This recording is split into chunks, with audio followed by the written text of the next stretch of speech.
Dia nak panjangkan kemaluan. Jadi sampai 15 meter. Jawabnya mu nak apa tujuan mu sebenarnya orang UK perdana ni. Ni kali kedua soalan nak panjang kemaluan. Satu di Kedah hari tu. UK perdana nombor 2. Jawabnya tengok pasangan. Kalau bini kita tu jin, tu lain. Bang, bini kita tinggi saja 30 depa. Barulah padang kemaluan 2 meter. Faham lagi? Ni binimu orang Ampang ke? Faham lagi? Jadi Tuhan buat tu molek dah. Okey? Tak boleh kita ubah-ubah melainkan cacat. Contoh, kemaluan dia itu pendek kecil.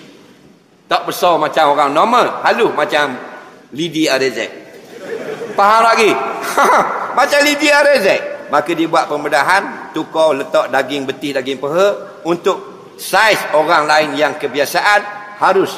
Itu bukan mengubah, itu rawatan. Nabi pun sebut, tadawau, rawatlah kalau ada kekurangan. Ni yang molek dah kemaluan, nak panjang lagi. Mu nak pergi mana sebenarnya?